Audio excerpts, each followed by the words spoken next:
So now is the time for reading updates. It wouldn't be my video if there's no reading update. So basically I just finished reading Truly Devious, first book in the Truly Devious series as well. It's a whole series of 3 books and has been like really popular on Bookstagram and BookTok and BookTube or whatever. So I downloaded the ebook and I'm glad that I didn't buy it because, to be honest, I'm disappointed.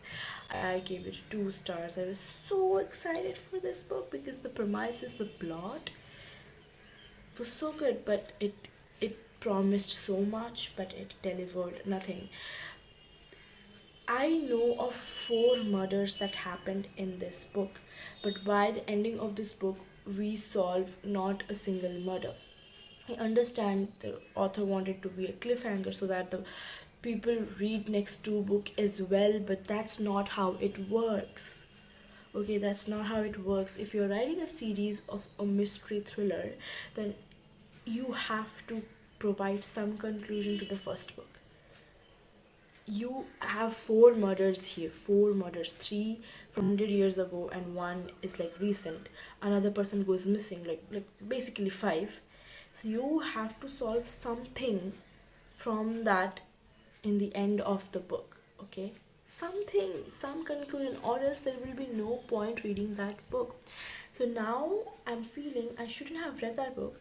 I could have read second or third book. I'm not even sure if second book has any conclusion. So like basically I can read the relationship between characters and who are the characters and who get murdered this much, and there's nothing new to the story. And of course I would applaud it for the vibes it has. Like dark academia vibes or whatever, like a big boarding school, secluded from the world in the mountains near a woods, and the school is of Greek and Roman architecture, academic thing. It has good vibe, okay, vibe. But I did not come for vibe. I came because I wanted a good mystery. If I wanted vibes, I could have read something really cozy.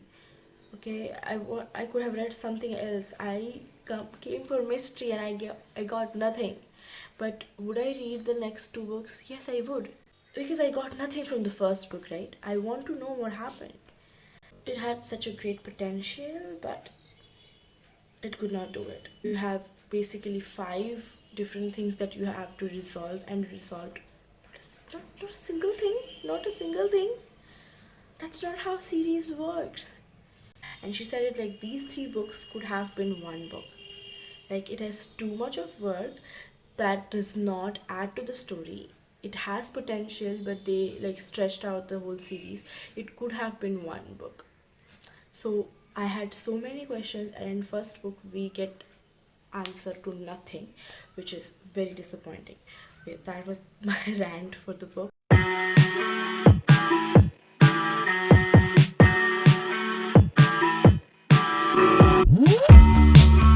Heard it come my way for the second time.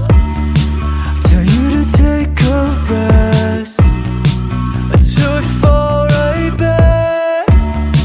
I know you say you will for 100 times, and you know I can't be falling in your hands.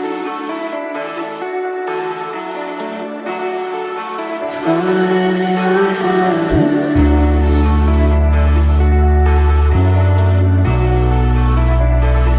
I shouldn't care. I shouldn't care. Do I care? You never care. I shouldn't care. I shouldn't care. Don't have to care, but I still care.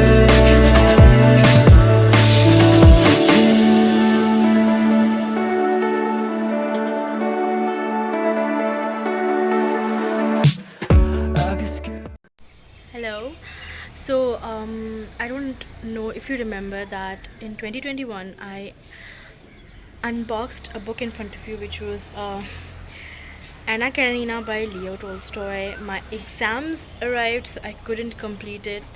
So I left it in midway, but now I want to get done with it. So I'm going to start reading it. I'm kind of upset because I was reading one of Murakami's book and I got a spoiler, so I'm not really excited for that. Like, it's really, really big spoiler for the main character, and I don't want that, but of course I'm going to read it. I have started reading it already. I'm going to take my own time with the book because it's like huge. Like, it's, I guess, 760 pages, so I'm going to take my time. I have been reading. I mean, I'm 400 pages done, and I think I'll continue reading. I'll be reading other books as well, but this book is going to be like, side by thing that I need to complete because it's a classic, and I really respect classics, and I prefer reading classics to a lot of other books as well.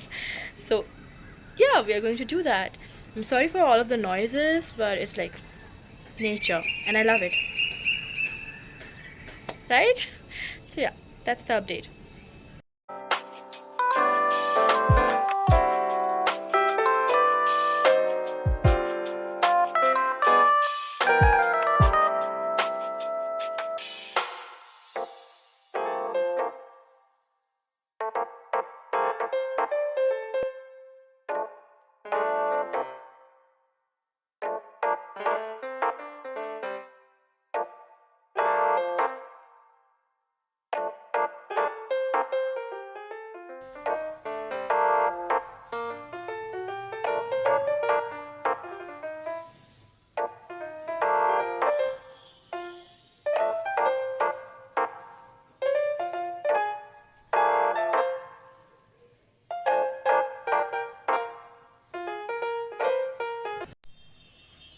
Hello.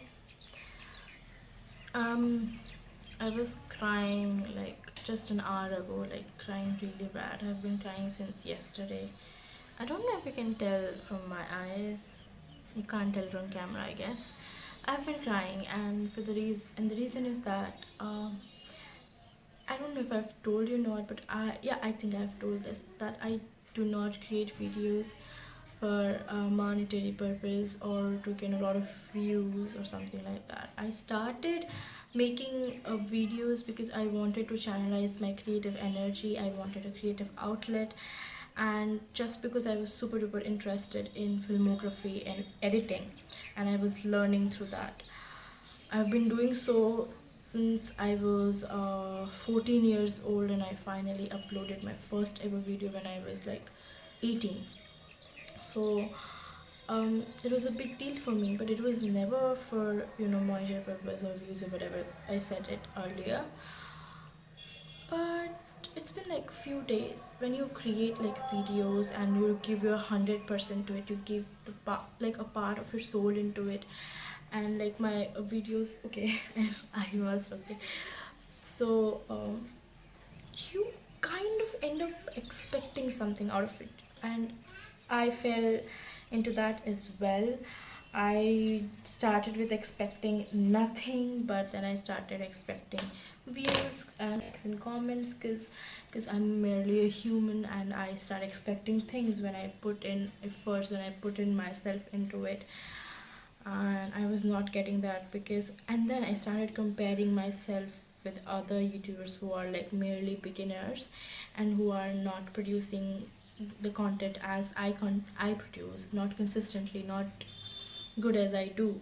I'm not saying that I'm really good at what I'm doing, but I thought I'm better than that, because you can tell, right? Because I have been putting a consistent effort, and I know what I create, and I can proudly say there are a lot of content creators who do not produce content as I create, but still, you know, get more views, more likes, more subscribers, what's or not.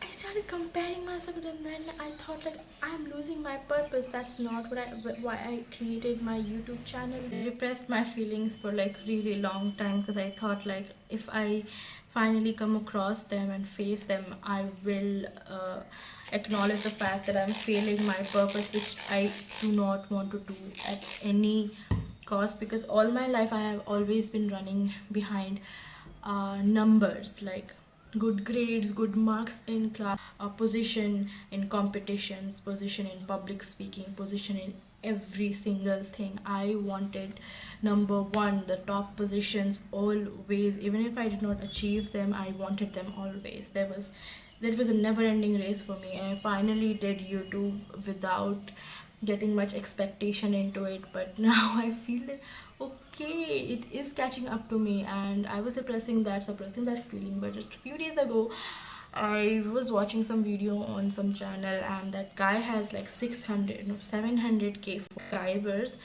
and he was not satisfied.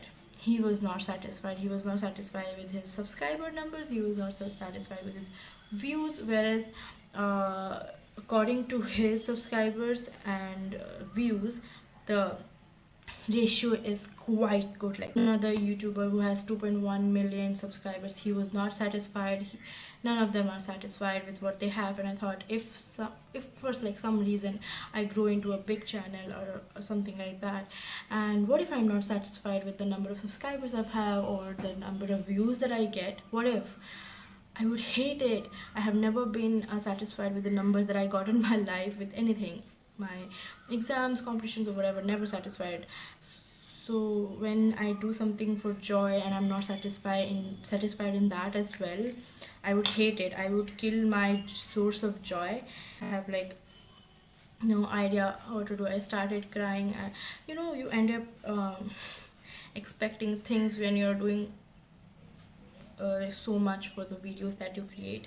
You just want to find your kind of people, like the people who read, the people who are into aesthetics, the people who would appreciate the kind of graphics you do in your video, the kind of editing you do in your video. Money is not the matter. I swear, it's still not about the money. It's still about finding people. I'm like trying to make myself understand that everybody's like journey is really different. So I keep myself like reminding that, and I hope that I stick to it, because I really don't want to run behind numbers. I'm done doing that. I want to do it for my self-satisfaction, which I get after I make the video. But when they do not get that appreciation, I feel betrayed, which is not a good thing. If you like the outcome of the video, that's enough. I am my biggest critique, so if I like my editing, I do not have to ask anyone else. So yeah. That was what I wanted to share. I am sorry if it's like too long of a rant, but I think that like saying it out loud makes it less scarier. Bye.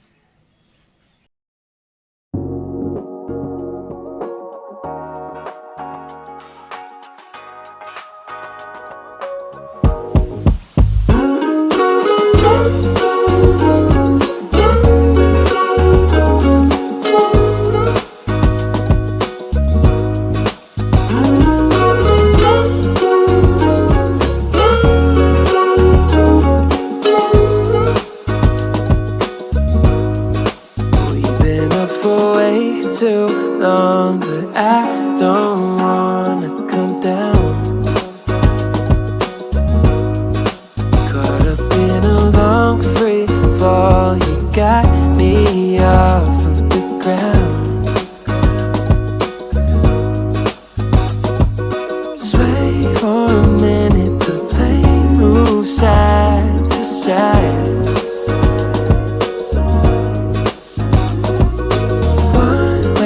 Ticket, I want you in my life. Feel a mile high